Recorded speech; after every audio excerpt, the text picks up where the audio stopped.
Welcome to CATtheMinion YouTube channel. My name is Teresa, but you can call me Cat. This is going to be a July reading for Libra.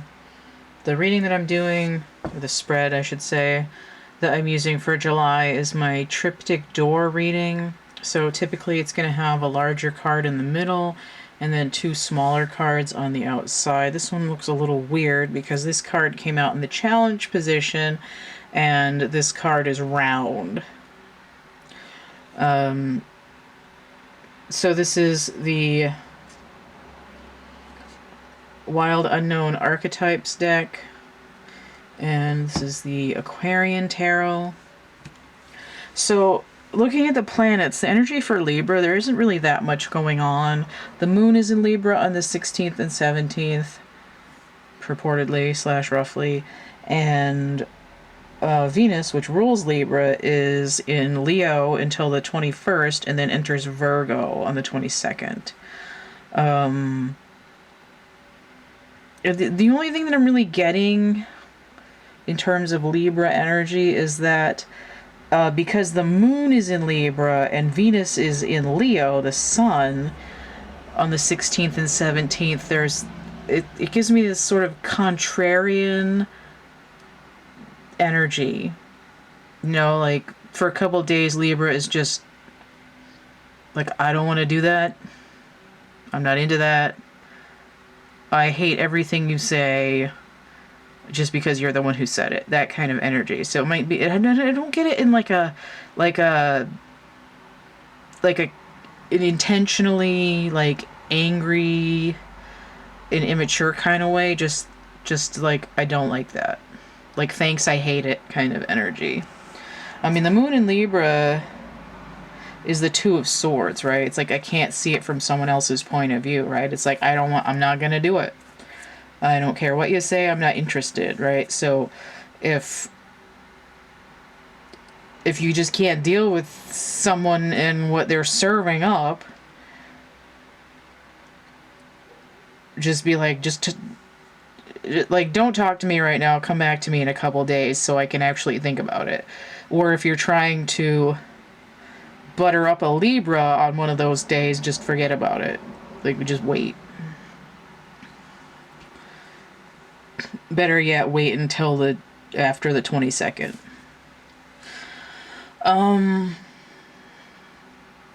This looks like Morse code here. It's like dash dot and then stop. It's giving me that Western Union song, like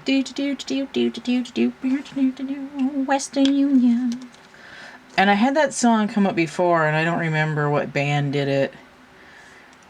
I'm gonna be wrong if I say who it was too. It's like the Searchers or something. But that's about contact.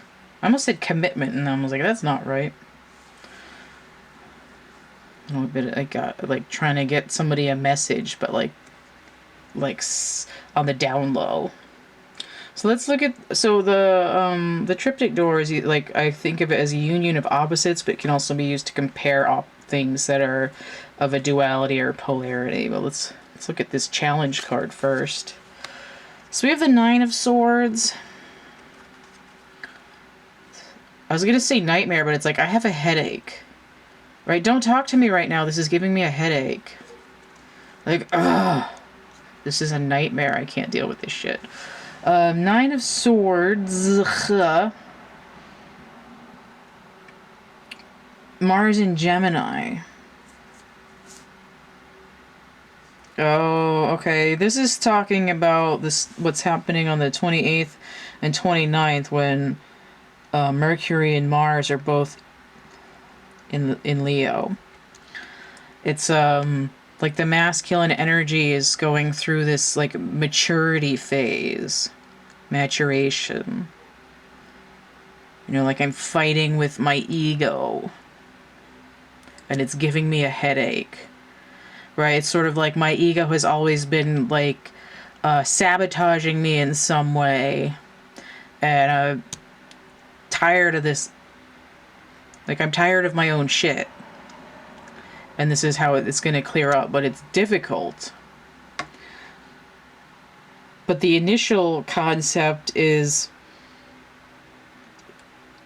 it's like when the moon is in Libra, it's like, get ready for that repressed stuff to come up, and you're like, I don't even want to hear about it. And then like a week and a half later, it's like, you waited too long and now it's a headache. The Hermit inverted. This kind of came out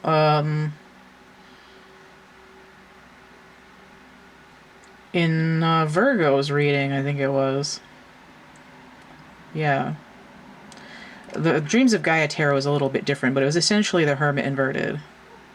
But this, again, we're getting a Virgo energy inverted. It's the inner child, the maiden. It's like, I have to mature. Something is being unearthed regarding the inner child. 2 9s. 18 brings it together to the moon energy, so it's back to that moon Libra energy. Let's see what's going on in Round Town here. The thread.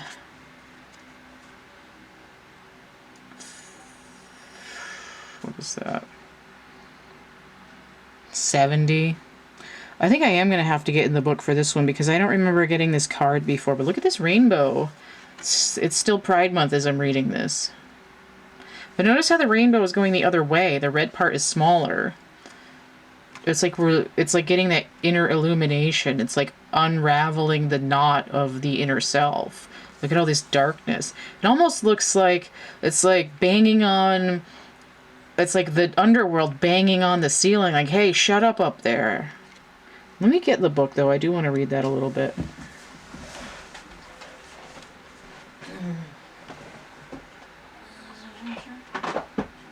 What's in here? Oh, there's decks in here that I didn't think I had. That's going to be useful in like an hour. What? Okay.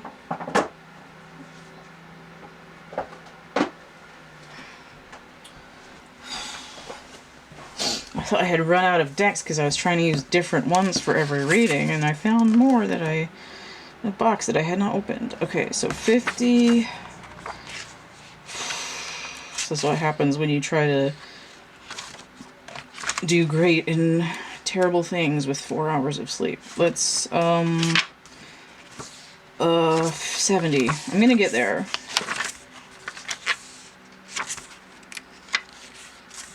LXX. I feel like these 2 X's are like these 2 9s over here. Like they're not 10s, but they want to be. Almost. The thread. Okay. Here's the book. The book. So pretty. Okay, so what's Libra doing? You know what this reminds me of? When I was little, when my grandma was still alive, she had this old wooden box with a bunch of jewelry and it was all tangled up. And it was like costume jewelry. And she used to tell me that I could keep whatever I could untangle. And it was like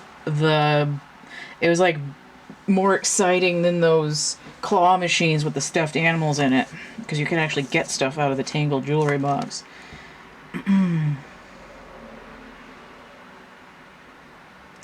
You may think you have to find the thread and pull it.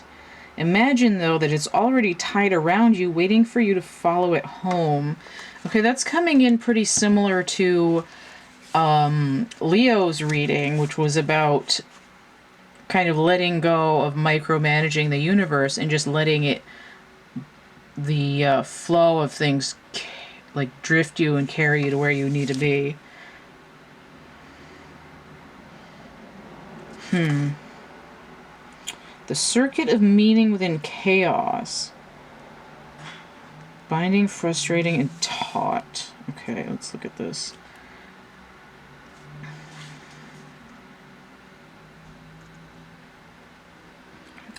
Life is a tangle. So much happens simultaneously and circuitously, leaving us grappling for meaning and direction in a network of distractions. So the network of distractions has a lot to do with the ego, right? The ego doesn't want to deal with things. It's like, I don't want to adult today. I'm just going to be the hermit. Like, I'm not doing that. I'm going to do these other things instead.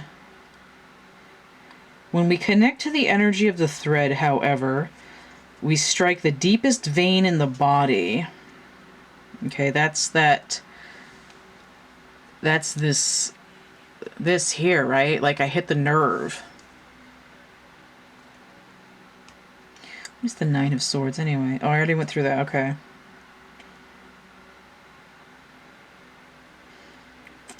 Our whole being responds to its tug. Meaning is pumped through our bloodstream. Our mind and spirits are lifted. We remember who we are and what we came into this world to do. This is where the hermit energy comes in. Now, here it's sort of like the hermit's coming out, but also it's this idea of I have to go within, right? What's within this vein.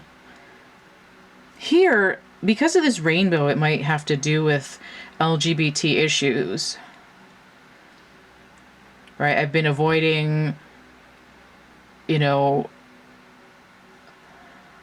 my LGBTQAI plus spectrum.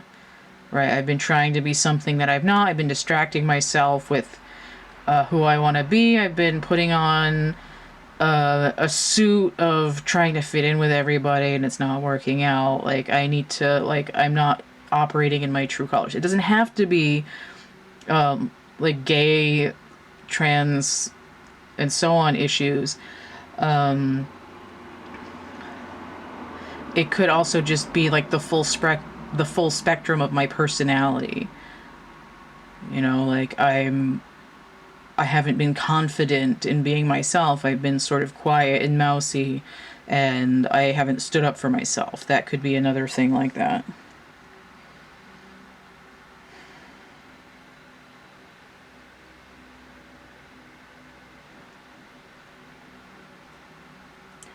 Though this happens on the most profound level, it could be the simplest incident that activates the thread. A song, an image, a conversation heard in passing.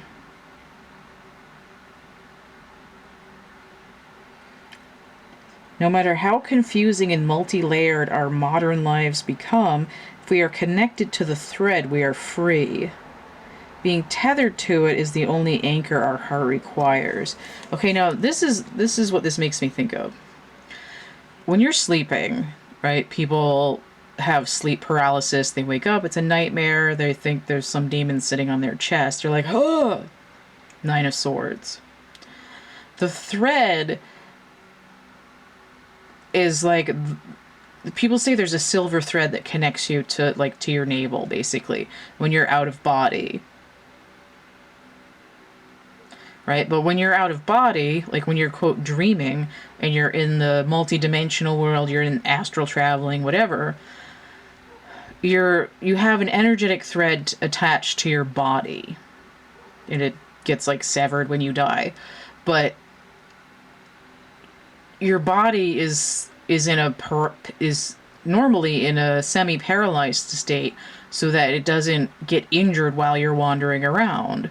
This is what happens when people sleepwalk, because there's like a scramble in the system, and the body's moving around when it's not supposed to. But the problem is that if people wake up before their body goes back online, they're sitting in their body like, what the hell's going on? I can't move. Right? There's like a little crossways in the system, but the thread is what is the tether that keeps you in there. So I could see this as also resolving issues with astral travel as well, not just this overcoming a saboteur ego that doesn't want the shadow to be illuminated in order to sort of grow and nurture your core identity. But let's look at the bottom of the deck. So this tried to fling out into the center card when I was putting the deck away. This is the Five of Swords inverted, and I'm not surprised to see this. Look at this. Kind of focus there. This is the end of mind games when it's inverted.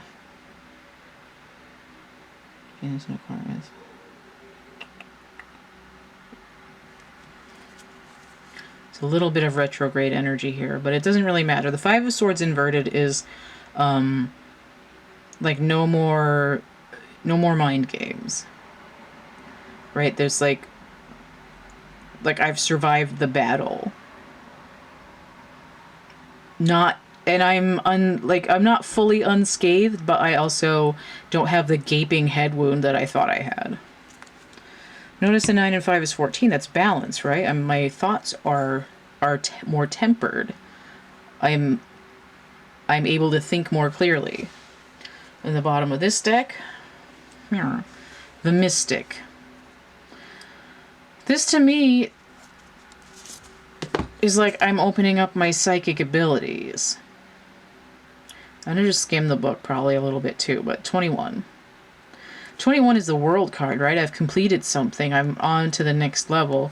This gives me like a little bit of Mothman energy here too, but the concept I'm getting here is I'm like, once I understand how the dynamic between the astral and the physical world works when I'm trying to sleep at night, and what the dreams are, what dreams are is sort of a, it's like feeding the report of what you're doing in astral into your brain as a computer, but it comes out a little garbled because the brain is wired for 3D world. So what you're doing in an interdimensional space might seem strange and fantastic in your dream, and you're like, man, that was a weird dream. It's like, well, you know, if somebody living in 2D world had a dream about 3D stuff, the stuff would look weird too.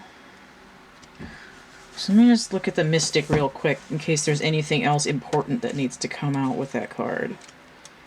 I'm trying to get to a point where I can use this deck without looking at the book, but I think it's like it doesn't really matter.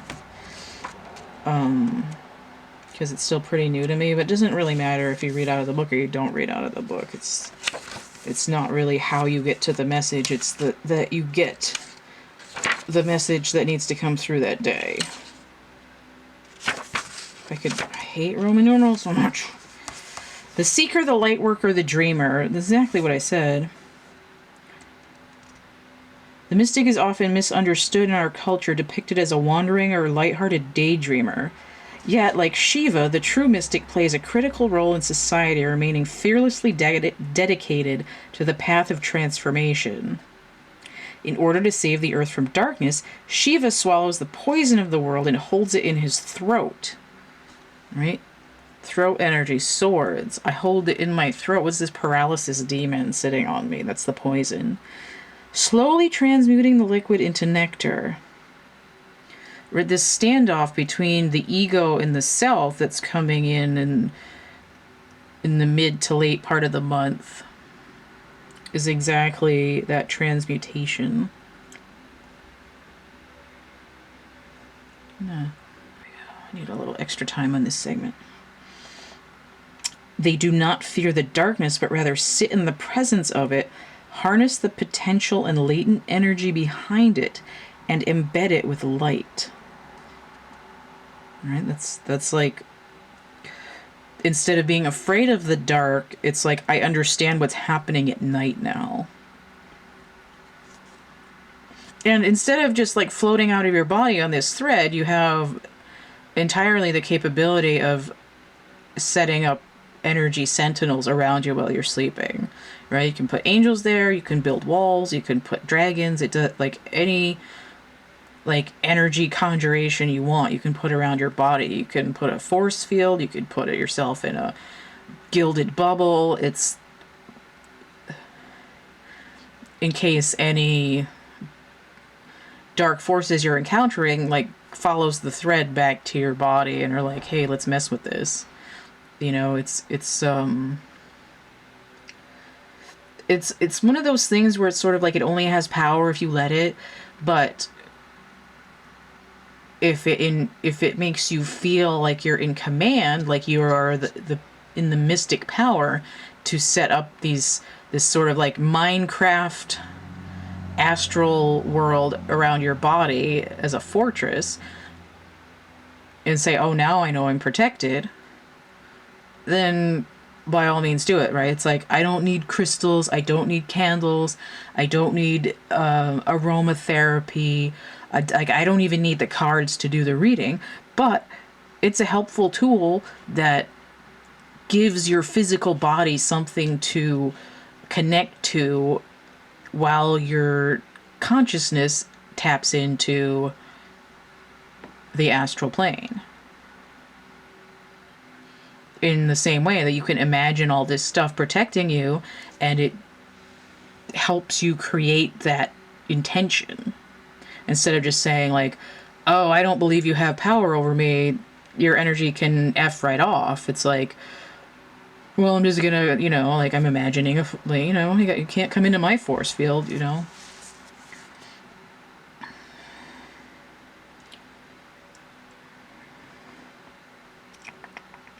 I'm going to read the rest of this paragraph.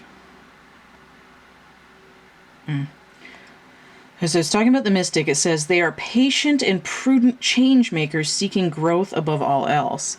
This here, this hermit inverted, is the growth, right? The maturity and growth are the same thing, right? It's not to say like, oh, you suck, you're immature. It's it's like your experience and wisdom is smaller than experience and wisdom over here.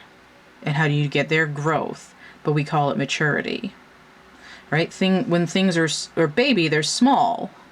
It's like, I'm baby, I'm SMOL small. But maturation is like, oh, now I am big. I am grown. That's all it means, really.